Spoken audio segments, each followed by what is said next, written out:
올해는 6.25 한국 전쟁이 발발한 지 74년이 되는 해입니다. 오늘 우리는 6.25 상기 주일이자 나라 사랑의 주일 이렇게 정해서 매년 6.25 한국 전쟁의 의미를 성경적으로 믿음의 눈으로 바라보게 됩니다.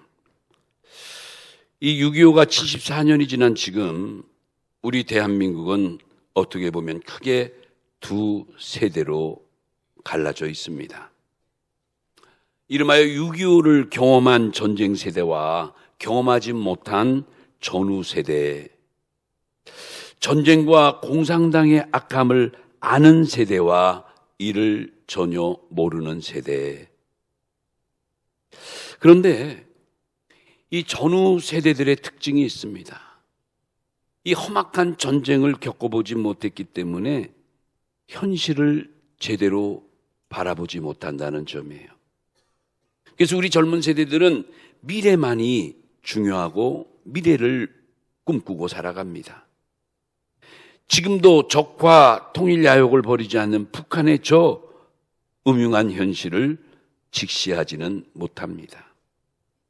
반면에 우리 전쟁을 겪은 우리 세대들, 선배 세대들은 어떻습니까? 어떤 면에서는 과거에 너무 큰 아픔 때문에 모든 것이 이분법적으로 생각하는 경향이 있습니다. 흑 아니면 백이고 적 아니면 아군이에요. 그래서 그런지 우리 기성세대의 우리나라 정치 판도나 교계의 움직임이나 이런 모든 걸 보면 어떡하죠? 아군 아니면 적군으로 나눠요. 이런 특징적인 두 세대가 결합된 우리 사회가 그래도 다행인 것은 이 두 세대가 다 같이 더 이상 우리나라에서 전쟁은 있어서는 안 된다는 데는 의견을 같이 하고 있다는 점입니다. 대단히 다행스러운 일이죠. 여러분, 비참하기 이를 데 없는 전쟁을 막기 위해서는 반드시 세대 간의 소통이 필요합니다. 그때 그 일에 대한 역사의 계승이 반드시 선하게 이루어져야 합니다. 여러분, 역사의 단절은 현재의 상실이라고 말할 수 있습니다. 나가서 역사의 단절은 미래의 상실이라고까지 해도 틀리는 말이 아니에요. 누군가가 그런 말을 합니다. 과거는 오래된 미래라는 말이 있어요. 과거의 역사를 제대로 개성할 때 비로소 우리에게 밝은 미래가 열리게 됩니다. 오늘 본문을 신명기 32장 7절로 했는데 이 말씀 모르면 어떻게 보면 우리 교인이 아닐 수도 있어요. 우리 교회가 정말 강조하고 또 강조하는 구속사 복음의 핵심 구절이 바로 오늘 본문 신명기 32장 7절입니다. 이 말씀의 배경이 있습니다.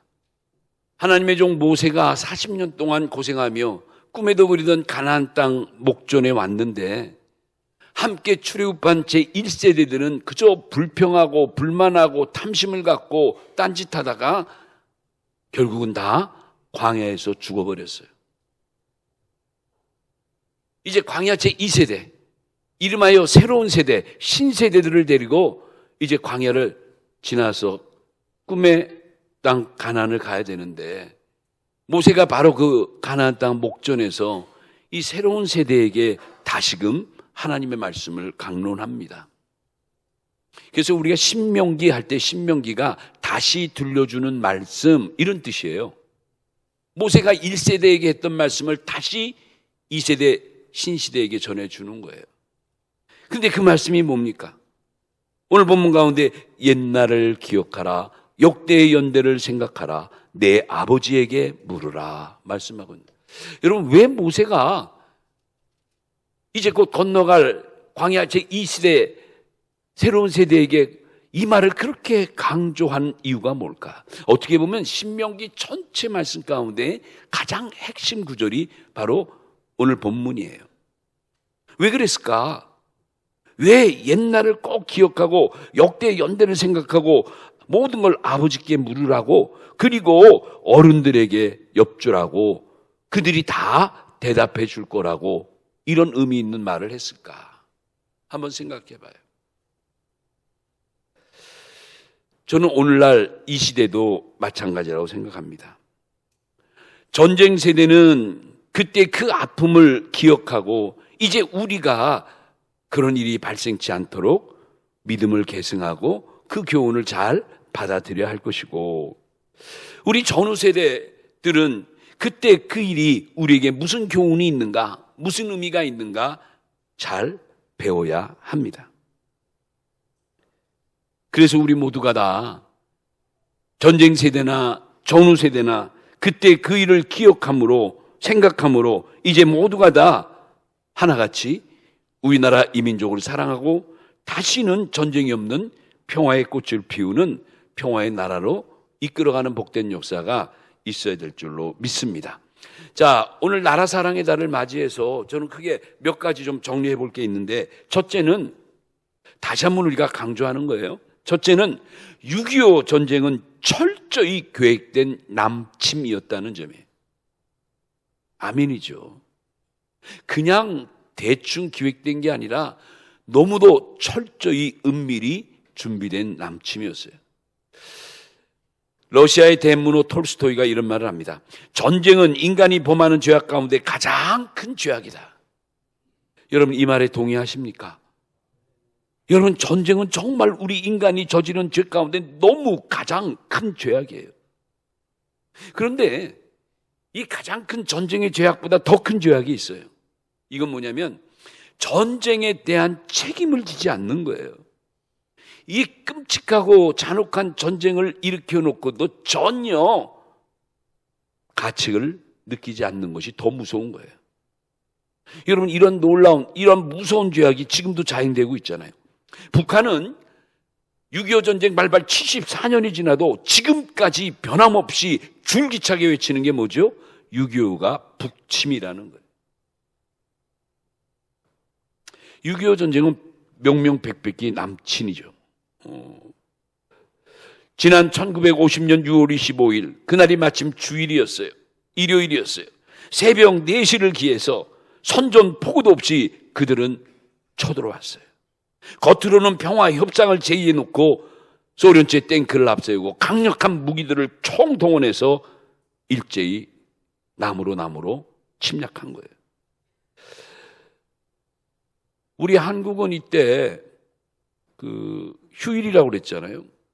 이래서 비상경계령 해제도 되고 국군의 3분의 1이 거의 다 휴가를 가서 휴전선이 많이 비어있던 거예요. 또 그 당시에 무슨 특별한 무기로 대치한 때가 아니기 때문에 우리 남한은 정말 화력, 이 무기는 열악하기 짝이 없었어요. 그러니까 이런 걸 보면 분명히 우리는 북침이 아니라 남침이죠. 우리가 위로 쳐들어가려고 했으면 뭐 무기도 많아야 되고 군사력도 화력도 준비해야 되지 않겠습니까? 그런 게 전혀 없었다는 거예요. 이게 바로 북이 우리를 쳐들어왔던 남침의 증거인 거 한데 그들은 그렇게 주장하잖아요. 사진 몇 개를 좀 준비했어요. 오늘 이제 역사적인 날이니까 아무래도 과거의 일을 사진으로 준비하면 좀 여러분이 편할 것 같아서, 여러분, 북한이 결국 소련제 최신형 탱크를 앞세워가지고 무차별하게 공격하고 서울 시내 한복판에 쳐들어온 모습이 있어요. 그때 그 사진이 몇 장 있는데, 여러분, 저 뒤에 있는 게 중앙청 아닙니까? 광화문 사거리쯤 될 것 같아요. 그 당시엔 뭐 전차의 레일도 보이고 하는데 저렇게 그 당시에 최신의 소련제 탱크를 가지고 서울 한복판을 쳐들어온 거예요. 이야, 전쟁 발발한 지 3일 만에 서울이 빼앗긴 거예요. 그리고 침략한 지 25일 만에 중부권의 중심지인 우리 고장, 이 대전이 저들의 손에 점령당합니다. 1950년 7월 20일 날 저들이 저렇게 대전 도청, 충남 도청 앞과 대전시청 그 중심지를 탱크를 들고 밀려 들어온 거예요. 야, 우리 도시에, 우리 고장에 저렇게 왔어요. 만약에 북침이라면 우리가 저렇게 쉽게 서울이 뚫리고 우리 대전이 뚫리겠습니까? 저들은 저렇게 철저하게 계획된 남침이었기 때문에 마음껏 우리 대한민국을 유린할 수가 있었던 겁니다. 여러분, 북한 공산당은 지금도 평화를 얘기합니다. 지금도 민족사랑, 민족 단결을 얘기합니다. 그러면서도 동족 상잔의 비극에 대해서는 전혀 사과 한마디 하지 않습니다. 옛말에 적반하장이라는 단어가 있듯이 오히려 저들은 북침이라고 계속 선전하는 거예요. 여기에 동조해서 6.25 한국전쟁을 내전으로 보고 또 미국의 군사정권 탓으로 돌리는 사람도 많아요. 그렇게 아이들한테 가리키고 학교에서 그렇게 주입하는 분들도 있어요. 여러분, 절대 우리가 속아서는 안 될 것이 공산주의에는 속으면 안 돼요. 북한에 있는 북한 동포들은 우리가 사랑하고 불쌍히 여겨서 뭐 쌀도 보내고 뭐도 하고 인도적으로 많은 지원도 하지만, 그러나 북한 공산당은 반드시 우리가 경계해야 될 대상이에요. 그렇지 않으면 그때 그 순간에 또 아픔이 우리 한반도에 언제 일어날지 모르기 때문에 그런 거예요. 저는 6.25 상기 주의를 맞이할 때마다 늘 기억나는 성경 구절 몇 개 있는데, 특별히 성군 다윗이, 하나님의 사람 다윗이 그 사울왕의 칼날을 피해가지고 이리저리 얼마나 참 힘들고 어렵게 피난을 다닙니까? 그때마다 열악한 이 다윗은 하나님만 바라보며 기도하고 하루하루를 버티는 거예요. 그 시편 17편 7절에서 8절 보면 이런 내용이 나옵니다. 다윗의 이런 고백을 보세요. 주께 피하는 자들은 그 일어나 치는 자들에게서 오른손으로 구원하시는 주여, 주의 기이한 사랑을 나타내소서. 나를 눈동자같이 지키시고 주의 날개 그늘 아래 감추사. 거기 나오죠. 내 앞에서 나를 압제하는 악인들과 나의 목숨을 노리는 원수들에게서 벗어나게 하소서. 여러분, 참 이 시편 17편 이 다윗이 읊은 이 시를 보면 참 애절해요. 애절해요. 저는 이런 다윗의 여러 구절들을 보면서 마치 저렇게 저 북한의 공산주의 침략에 놀아났던 우리들의 모습을 보면서 정말 우리들의 기도 같은 이런 동일한 감정을 느끼게 돼요. 자, 두 번째 생각할 것은 유엔군과 미군의 도움이에요. 그때 그날 우리 대한민국은 북한 병력의 반도 안 됐어요. 반도. 무기를 무기하나 군사의 수를 비교하거나 뭐 우리는 뭐 비행기 같은 거 탱크 같은 거 없었잖아요. 근데 저들은 벌써 소련의 최신의 탱크들을 이미 준비해 놨고 수백 대의 비행기까지 수많은 포탄까지 철저히 준비했던 거예요. 이때는 우리가 보면 여러분 그 근현대사 보면 그런 내용 나오죠. 6.25 전후의 배경에 대해서 자세히 나오는데 국방경비대가 그때 막 갖춰서 이제 시작하려고 할 그쯤에 6.25가 터진 거예요. 이때는 이미 또 세계 정세도 묘하게 흘러서 주한미군도 1년 전에 철수했어요. 그리고 동남아 이 극동 방어선이 묘하게 한반도를 거쳐서 그렇죠. 오키나와와 괌 쪽으로 설정되고 있는 그때 바로 이 전쟁이 절묘한 시기에 터진 거예요. 그렇게 노린 거죠. 더욱이 소련이 유엔 안보리 이사회 5개국의 한국인 한 나라니까 한 나라라도 반대하면 모든 결정이 되질 않는 거죠. 그러다 보니까 유엔 연합군 참전도 불가능한 거예요. 그런데 참 놀라운 역사예요. 전혀 가능하지 않는 불가능의 세계가 마침내 가능의 세계로 바뀝니다. 이게 바로 하나님의 역사라는 거예요. 이게 바로 하나님의 도우심이라는 거예요. 전쟁이 발발하자마자 안보리에서 북한의 불법 남침에 대해서 철수 촉구 결의안이 올라옵니다. 그런데 이 결의안이 나오자마자 3일 만에 유엔군 참전 결의안까지 채택이 된 거예요. 여러분, 이건 기적 중의 기적이에요. 그래서 북한 철수 촉구 결의안이 7월 중순까지 약 52개국이 서명을 했고, 그래요. 그리고 마침내 안보리 상임이사회에서 지금 사진 보이죠? 여기에서 놀라우게도 유엔 연합군 파병이 허락이 됩니다. 이때 즉각적으로 21개국으로 구성된 유엔 연합군. 여러분, 당시 우리나라는 뭐 외교력이나 뭐 국방력이나 말할 뭐 어떻게 내세울 게 아무것도 없었죠. 너무나 74년 전 우리 대한민국은 아이고 뭐 진짜 조선 말기 뭐 아직도 옛날의 흔적 그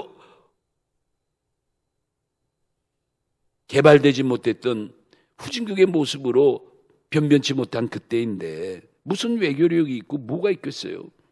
그런데 이때 하나님이 전적으로 역사하시는 거예요.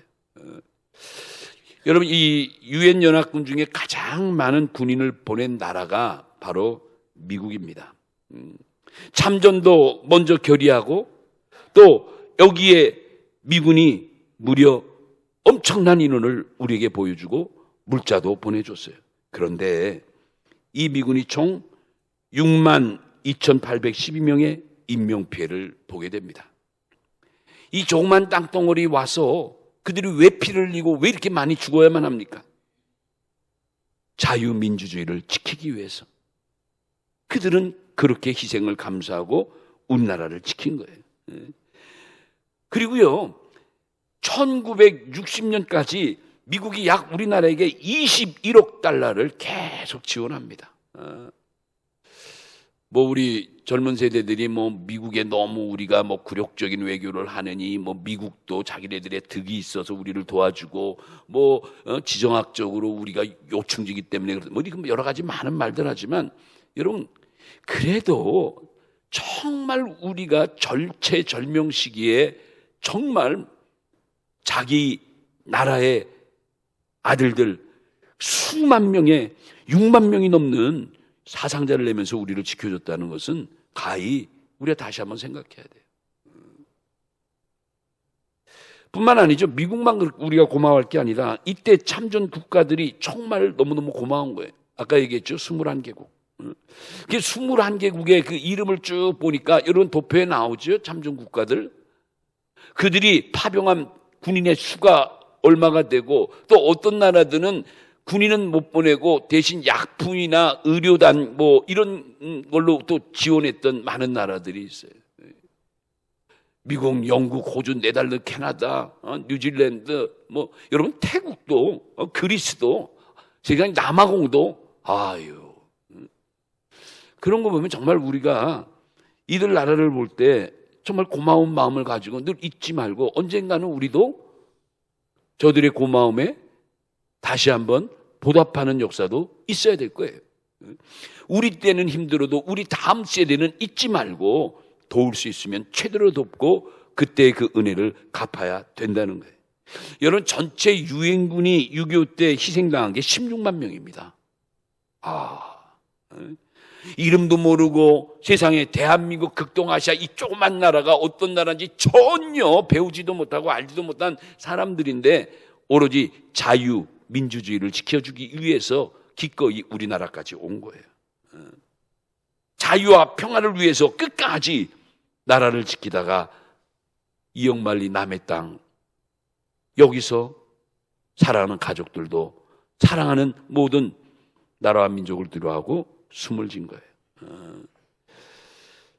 이들이 이렇게 생명 바쳐 지켜준 우리나라인데 이 땅 어디에도 우리는 공산주의를 허용해서는 안 된다는 거예요.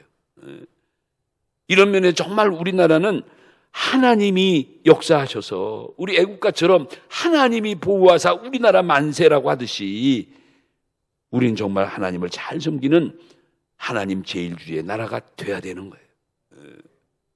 여러분, 정치 이념이 여러 가지 쫙 있죠. 그중에 가장 이상적이고 좋은 정치가 자유민주주의예요.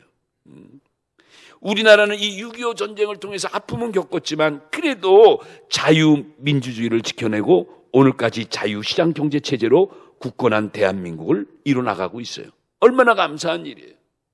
너무너무 감사한 일이에요. 굳이 뭐 북한과 우리 대한민국을 비교할 필요는 없지만 얼마 전인가 멀리 지구 밖에서 위성사진으로 남한과 북한과 남한의 야경을, 밤에 야경을 찍었는데 어쩜 그렇게 한반도가 명암이 분명합니까?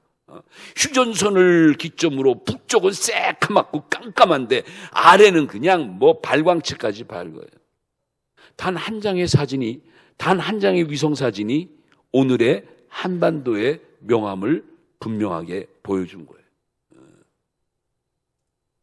그런 나라가 우리 곁에 있는 거예요. 그런 민족이 우리와 같은 민족이에요. 세 번째, 여러분 동족상잔이란 말 들어보시죠? 우리 많이 하잖아요. 동족상잔. 젊은 분들은 이 단어가 무슨 단어인지 잘 모르지만 이 같은 민족 간의 전쟁을 말할 때 우리가 동족상잔 이렇게 말해요. 우리 6.25 전쟁이 부끄럽기도 하고 너무나 막 가슴에 아픔이 오는 것은 같은 민족끼리 동족 간에 이런 끔찍한 전쟁을 겪었다는 게 그 아픔이에요. 그러니까 그때 그 일을 기억하기도 싫어요, 사실은. 왜요? 같은 민족이 너무 지나친 참상을 그려냈기 때문에 정말 기억하기도 싫죠. 여러분, 전쟁은요, 왜 무섭냐면 전쟁은 동족끼리도 총을 겨루어요. 동족끼리도. 자식이 부모에게 총을 겨눕니다. 저는 우리 부모님들을 통해서도 이 공산당의 그 비열함을 많이 들었어요. 한 피 받은 형제가 이념 때문에 갈라서게 되고 한 피 받은 형제끼리 이념 때문에 서로 칼을 겨누는 거예요. 사랑하는 여러분, 이 얼마나 무서운 일이에요. 한평생 언니, 동생, 형, 동생, 아우, 엄마, 아빠, 아들, 딸 부르던 사람들이 그 이념 때문에 서로 칼을 대고 서로 목에 대나무 꼬치를 꽂고, 여러분, 사람이 아니죠. 우리 사람이 해야 될 일이 아니에요. 그런데 지금도 이 참상이 계속되고 있다는 것이 더 아픈 거예요. 여러분, 지금도 바다에서는 어떻게 합니까?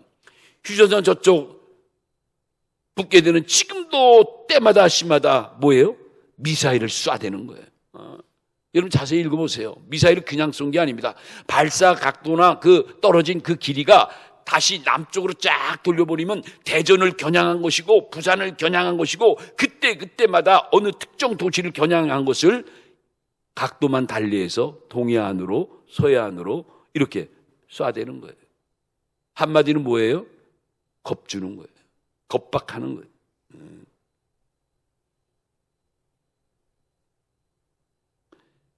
지금 전쟁 끝난 지가 정전 상태죠. 끝난 것도 아니죠. 휴전 상태로. 종전이 아니라 정전의 상태로 살아있는 지금 우리들인데 지금도 이산 가족들이 얼마나 많습니까? 그런데도 만나지 못해요. 얼마 전에는 김정은이가 또 러시아의 푸틴을 만나서 여러 가지 조약을 하는데 무서운 조약들을 많이 예측하고 있죠. 끔찍한 살상 무기, 엄청난 기술력들을 이번 만남을 통해서 소련이 북한에 제공할 수도 있다는 거예요. 무서운 거예요. 아직도 그들은 펄펄 끄는 미움과 증오를 가지고 우리한테 얼마나 무자비하게 쏴댑니까? 그런데 그럼에도 불구하고 안타까운 것은 요즘 우리 젊은 세대들은 전쟁에 대해서 의미를 부여하지 않습니다. 왜? 경험한 바가 없으니까. 얼마나 나쁜 것이고 얼마나 비참한 것이고 모르는 거예요. 그저 우리 젊은 세대들은 전쟁을 그냥 인터넷 게임으로만 생각하는 거예요. 우리 게임할 때 그냥 눌러대면서 그냥 쏘고 죽이고 하는 그 정도. 설마 전쟁이 나겠어? 이렇게 평화로운 시대에 때가 어느 때인데. 사랑하는 여러분, 반면에 우리 기성세대는 어떡하죠? 사는 게 바쁘니까 그때 그 시절의 그 고통, 그 전쟁을 점점점 잃어버리고 있다는 거예요. 여러분, 하나님은 지금도 우리에게 말씀합니다. 수치와 고난의 역사를 뭐하라? 생각하라는 거예요. 신명기 32장 7절에 모세는 왜 광야 2세대들 앞에서 너희들은 옛날을 기억하고 역대와 연들을 생각하고 아버지에게 물으라 한 이유가 뭘까 말이죠.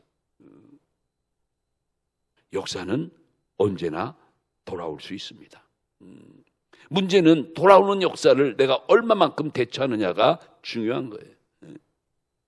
바라기는 정말 우리 남북한 모두가 이 끔찍한 전쟁을 포기하고 평화로 잘 사는 이 나라가 되도록 우리 모든 성도들이 바로 이러한 조국을 위해서 뜨겁게 기도하고 뜨겁게 하나님께 매달리는 역사가 있어야 될 줄로 믿습니다. 네 번째, 그때 그 피해 사항이에요. 그때 그 피해. 6.25 피해는 여러분 상상을 초월합니다. 그 사진 한 장을 보면 당시에 서울 한복판의 그 참상에 대해서 우리가 볼 수가 있는데, 여기에 이제 얼마나 참상을 맞이했는가. 여기 보면 한국 측 인명피해와 북한 측 인명피해가 비교되어 있고, 그 뒤에 바로 서울 시내 한복판이 저렇게 말 그대로 쑥대밭이 되어 있는 것이 사진으로 나와 있어요. 여기에 보면 우리 한국 군인 사상반만 하면도 62만 1,479명이에요. 군인 전 사상자가 실종자까지 62만 명. 여러분, 말이 그렇지. 62만 명의 군사가 죽고 없어졌다는 건요. 우리 대한민국이 전체 군인 수가 60만 대군이라고 그러잖아요. 그것도 옛말이지만 그 이상으로 6.25 때 죽고 사라진 거예요. 대단하죠. 우리만 그렇습니까? 북한도 상당수가 죽었어요. 북한 군 사망과 실종자는 64만 명이에요. 그러니까 양쪽 합치면 약 한 120만이 넘어요. 이런 끔찍한 전쟁. 우린 정말 이런 전쟁은 정말 우리가 해소도 안 되고 절대 이 전쟁은 무슨 일이 있어도 막아야 돼요. 육체적 생명만 피해 입은 것이 아니라 한반도 전체가 찢어져 버린 거예요. 완전 폐허가 된 거예요. 여러분, 우리나라가 그래도 구구한 5천년의 역사가 있는 나라라고 하지만 그런 긴 역사에 비해서 사실 남아있는 그 유적들과 문화재가 상당히 부족합니다. 남의 나라에 비해서 뭔가 내세울 만한 문화재, 뭔가 좀 남들이 관심 만한 그런 유물들이 없어요. 왜? 첫째가 6.25 때 거의 다 손실되거나 유실된 거죠. 물론 뭐 일제 때 또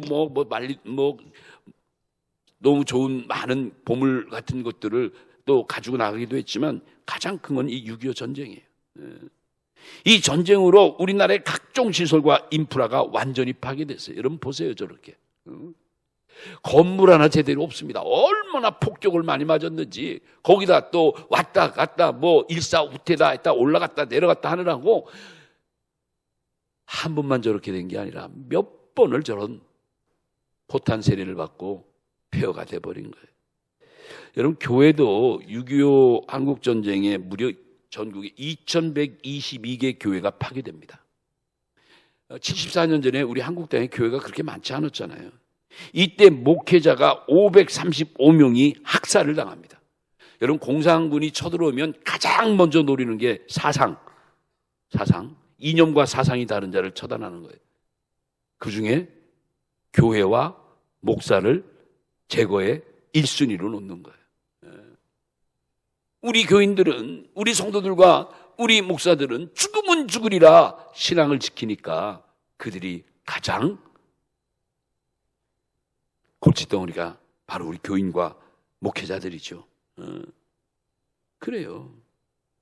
이러한 엄청난 비극의 결과가 전쟁을 통해 우리가 입은 상처인 거예요. 여러분, 우리가 뭐 6.25가 되니까 목사님 맨날 똑같은 얘기한다, 뭐 또 6.25구나, 여러분 그렇게만 생각하지 말고 진짜 이 아픔은 없어야 돼요. 왜 그러냐면 이 시대에도 첨단을 걷는 이 시대, 바로 우리 위에 러시아, 우크라이나가 지금도 몇 년째 엄청난 전쟁을 하고 있죠.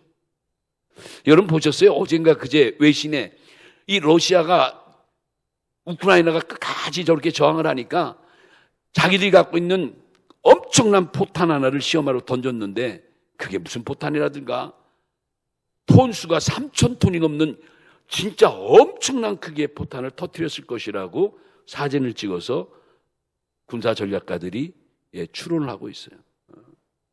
그냥 뭐 그 마을 전체가 그냥 순간 없어져 버리는 거예요. 여러분, 그 시대가 지금 엊그저께 우리 윗동네에서 일어났다니까요. 여러분, 이 시대에 만약 대한민국에서 전쟁이 나면 어떻게 될까? 어디 도망갈까? 목사님 어디로 도망갈까요? 어디로 도망가긴. 도망갈 수도 없고 올 수도 없어요. 애들아 빨리 대전으로 내려와라. 내가 글리 갈게. 없어요 이제. 이런 면에서 우리가 정말 각성하고 깨어 있어야 한다. 여러분, 하나님은 의인 한 사람, 기도하는 한 사람만 있어도 그 나라와 그 도시를 멸하지 않는 하나님인 줄 믿습니다. 그 하나님이 지금도 우리 하나님이라 믿는다면, 그래도 교회 다니는 우리 성도들이, 한국의 많은 우리 그리스도인들이 그래도 나라와 민족을 위해 깨어 기도한다면 그래도 소망이 있지 않겠습니까? 마지막 5번째, 그때의 그 기도를 기억하자는 거예요. 그때의 그 기도. 여러분, 아무리 희망이 없고 소망이 없어도 기도할 수 있다면 소망이 있습니다. 기도할 수 있다면 그래도 희망이 있는 거예요. 왜요? 하늘문은 언제든지 열려 있으니까. 아무리 사방이 막혀 있어도 하늘은 뚫려 있으니까. 이 6.25 때 이렇게 갑작스러운 남침으로 인해서 마침내 우리 대한민국이 어디까지 밀려 들어가냐면 낙동강 전선, 낙동강 다리까지 빼앗겨요. 지금 그 사진이 바로 낙동강 이남에서 낙동강을 가운데 두고 저쪽 북한 괴뢰군 진영을 바라보는 거예요. 이제 이 낙동강만 넘어 들어오면 끝나는 거예요. 끝나는 거예요. 이 낙동강 전선이 최후의 보루예요, 보루. 근데 이제 바로 풍전등화, 이제 저것만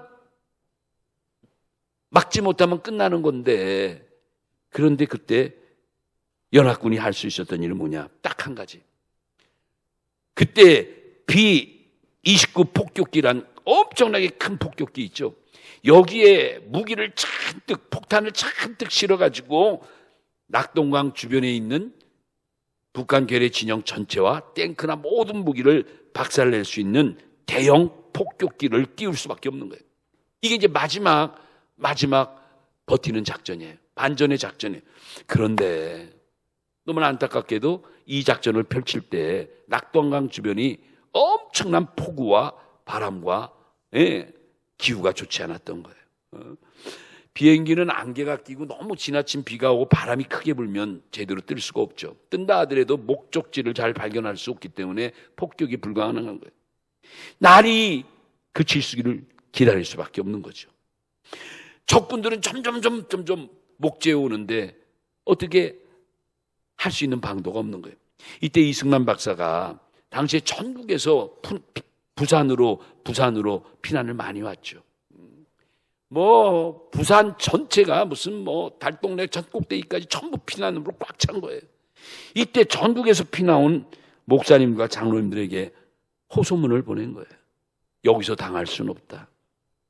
우리 다 같이 마지막 하나님께 매달려 금식기도 하자고 외쳐가지고 피난 온 목사님과 장로님 200여 명이 부산 앞 광장, 그 억수가 쏘는 그 비가 오는데도 다들 그 자리에 맨바닥에 엎드러져서 기도하기 시작한 거예요. 일주일 동안 릴레이로 또는 단독으로 금식기도 하면서 그냥 울부짖으며 날이 그치기를 바라고 하나님의 도우심을 구한 거예요. 그런데 살아계신 하나님이 우리들의 기도를 응답해 주신 줄로 믿습니다. 마침내 일주일 후에 쾌청한 날씨가 영남 지역에 펼쳐진 거예요. 그렇게 무섭게 쏘아들던 빗줄기도 잦아들고 그렇게 무겁게 하늘을 시커멓게 가리던 구름도 개면서 맑은 하늘이 재개가 된 거예요. 마침내 준비했던 B-29 폭격기가 드디어 낙동강 전선을 폭격하기 시작합니다. 보이는 대로 적군의 탱크와 주요 무기와 북한군 주요 순회진을 향해서 폭격이 가해진 거예요. 이때부터 연합군은 한숨을 쉬고 드디어 새로운 전략을 짰는데 그게 바로 그 유명한 인천 상륙작전인 거예요. 적군이 그렇게 깊이 침투해 왔는데 이걸 반전해서 나가기가 너무 힘드니까 저 메가더 장군과 지휘부가 뭘 생각합니까?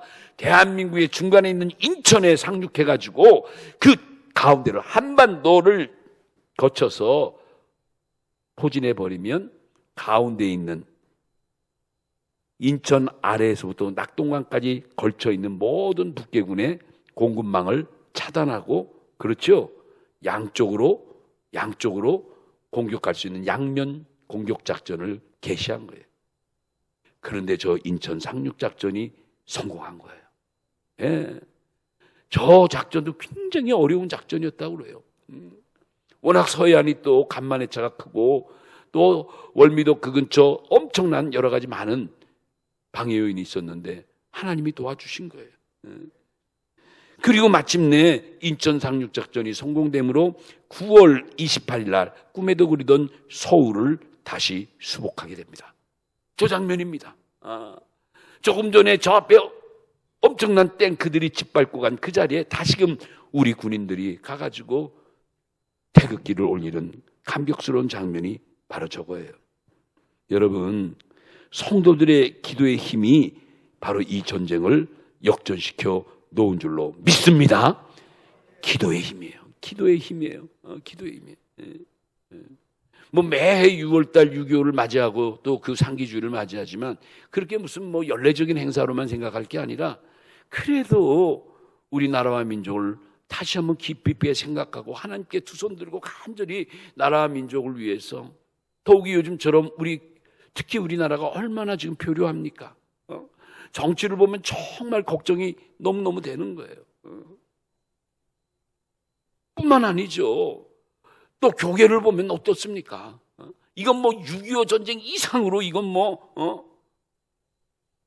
이게 다 너무 어떻게 보면 너무너무 부끄럽고 너무너무 있어서는 안 될 일들 아니에요? 우리의 비극이죠. 기도해야 돼, 기도. 이 안타까운 마음 어떡하겠어요? 이 안타까운 마음, 부산역에서 일주일 동안 큰 모진 비를 맞으면서 그 바닥에 얼굴을 비벼만 기도했던 그 목사님, 장로님들의 기도가 마침내 반전의 축복을 가져왔더라면 오늘 우리도 이런 기도회를 통해서 이 나라 이 민족과 교계가 회복되는 역사가 있다면 얼마나 감사한 일이겠어요? 얼마나 의미 있는 일이겠습니까? 말씀을 마칩니다. 사랑하는 여러분, 오늘 6.25 한국전쟁 발발 74주년을 맞는 나라 사랑의 주일입니다. 오늘 꼭 여러분에게 드리는 말씀은 기도 없으면 희망도 없다는 거, 하나님이 계시지 아니하면 우리에겐 절망뿐이라는 거. 그래도 우리에겐 살아계신 하나님이 계시고 기도할 대상이 있고 기도할 수 있다는 것이 얼마나 소망적입니까? 잠언 29장 18절에 보니까 묵시가 없는 백성은 다 망한대요. 이 묵시 뜻이 뭐냐면 꿈이에요. 꿈, 비전. 그래도 하나님이 함께 하시면 우리나라 만세, 대한민국 만세를 바라보면서 우린 그래도 기도할 수 있다는 게 얼마나 감사한 거예요. 오늘 우리 설교 마치고 기도할 때 나라와 민족을 위해서 한번 다 같이 뜨겁게 기도했으면 좋겠어요. 여러분, 다른 것이 애국이 아닙니다. 역사를 바르게 기억하는 것이 참된 애국인 줄로 믿습니다. 역사를 바르게 계승하는 것이 애국이에요. 모세의 말씀대로 옛날 역대 연대를 기억하고 생각하는 것, 그게 바로 신앙이에요. 신앙이 뭡니까? 신앙은 애국에서부터 시작되는 겁니다.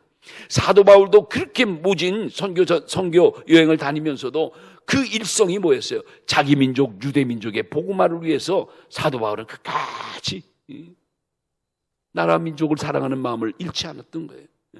예수 믿는 사람의 정말 특징이 뭐냐? 나라와 민족을 위해 기도하는 자들이 진짜 믿는 자들이에요. 오늘 이 말씀 꼭 기억하고 우리나라에 절대 전쟁이 없고 우리 후대에도 앞으로도 평화가 충만한 이 나라가 돼서 마지막 시대에 하나님의 뜻을 감당하는 제사장의 나라, 선교의 대국, 하나님이 기뻐하시는 이러한 거룩한 백성이 된다면 얼마나 아름답고 복된 역사가 되겠습니까? 이러한 나라와 민족을 사랑하고 기도하는 우리 모두가 다 되시기를 예수님의 이름으로 축원합니다.